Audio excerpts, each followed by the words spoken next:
Okay, we've heard a lot about the power of positive thinking and the power of beliefs.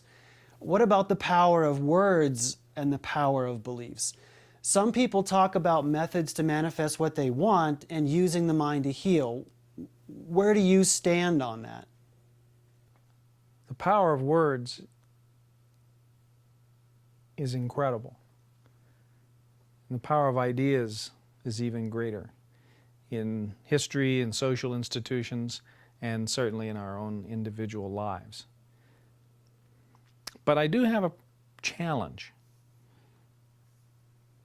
and that is that in psyching ourselves up to believe a certain outcome and bring about a certain manifestation,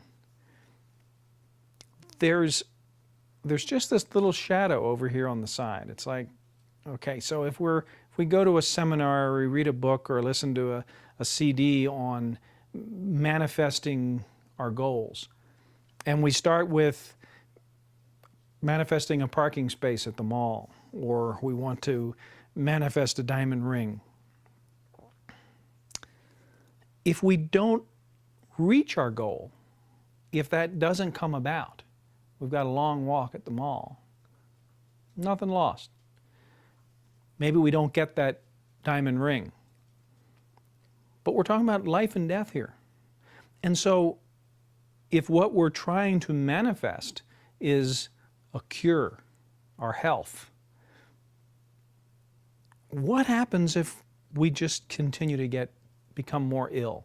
What happens if despite our best intentions, despite following the instructions thoroughly, believing with all of our heart and our might, we continue to become more and more ill?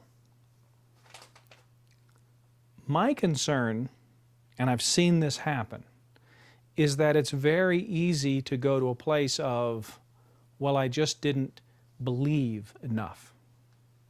I didn't have strong enough conviction. You see what happened there?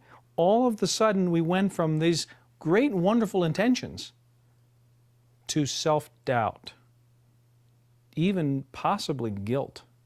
What's wrong with me that I can't cure my illness?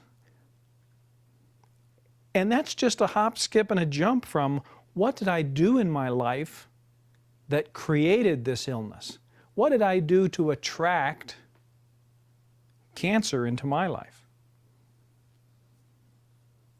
I don't see anything productive about that line of thought. I just don't see anything productive to ask that question. That's like a black hole to nowhere.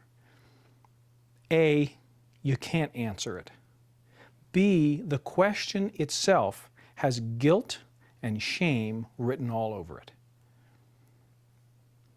Does that mean that our thoughts have absolutely no influence on our health, on the quality of our life?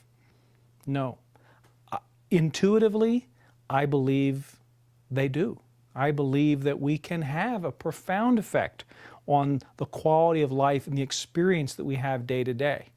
Many of the activities that I talk about in my book really could fall into this category. But we really need to set boundaries around this and not slide off this slippery slope into a place where I created this, I deserve this, woe is me because I can't cure it. I love hearing that people cured themselves. I love hearing these stories of people that participated in a ceremony or went to a faith healer, or they manifest through certain incantations and processes health. More power to them. I think that's wonderful.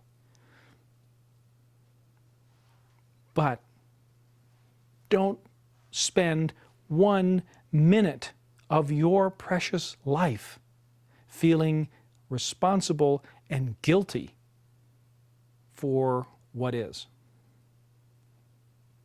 I mean, I'm on the horns of a dilemma. I'm quoted as saying, my life is a garden. I don't even regret cancer. I don't hate cancer. Well, does that mean I want to continue living with cancer? Would I not be at the front of that line if somebody said, oh, there's a cure over there? Of course I would. I would love to have this taken away from me. I would love to have this burden lifted. But I recognize that I have been the recipient of more love, more support, more caring, more insights, wisdom, the gifts, the list of gifts that have come into my life because of this is very, very real and profound. So I'm at that place of, yes, I would like to have this gone, and yet if it cannot be gone, if it must run its course, I want to make the best of the time that I have left. Whether that's a few days, a few weeks, a few months, or another few years.